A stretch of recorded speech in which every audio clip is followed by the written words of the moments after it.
And now for something completely different. I rock climb, and recently one of my climbing partners started to use a different tie-in knot.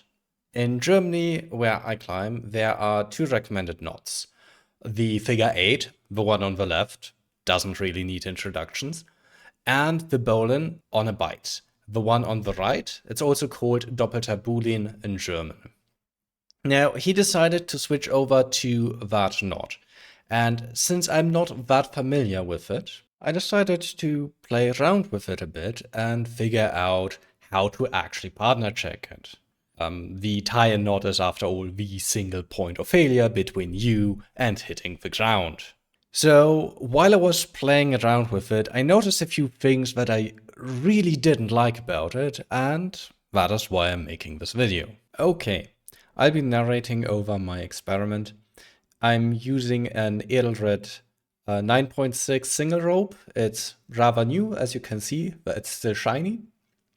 And first we'll have to tie our Bowline on a bight knot. I'm doing it deliberately a bit slow. It's kind of hard to keep it in focus and in view of the camera. My setup is a bit iffy. But yeah, basically the way you tie it is you just tie a standard bowline and then you follow through with the rope to form it. So here's the knot. It's not cinched up or anything. I'll be cinching it up in a second, but showing both the front and back side.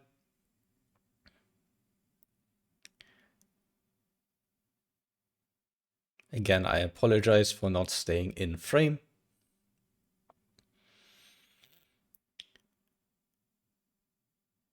Now I'm trying to give the knot the best possible chance, and the first thing I'm going to demonstrate is that it doesn't work under ring loading.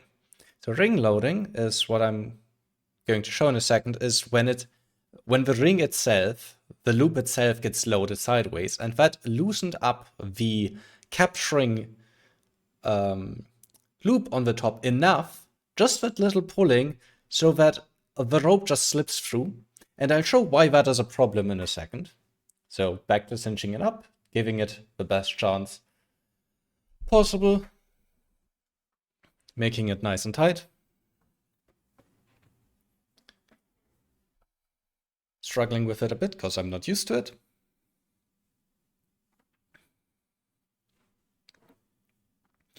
And the next part is cyclical loading, where your belayer is going to take in slack, give slack, take slack, give slack. So there's going to be a bit of push and pull on it.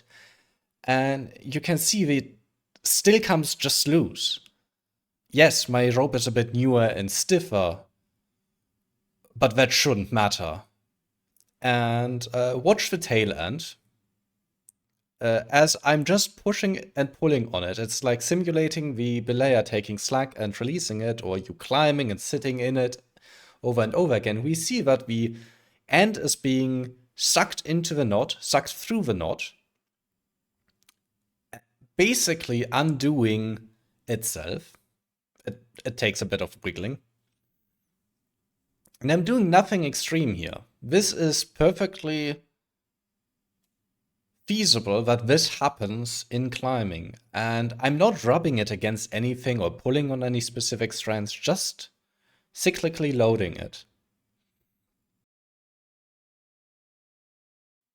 And we can see that the Bowline one has completely undone itself.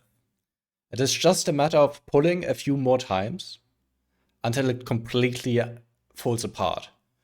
And that is scary. And yes, I tied it correctly. I doubled and triple checked and looked at the official suggestions. That is literally how it's suggested. Anyway, I hope you found this interesting. I certainly did. I'll be sticking with the figure 8 or pick a different variant of the Bowline. I've been experimenting with a few more variants that look much more promising.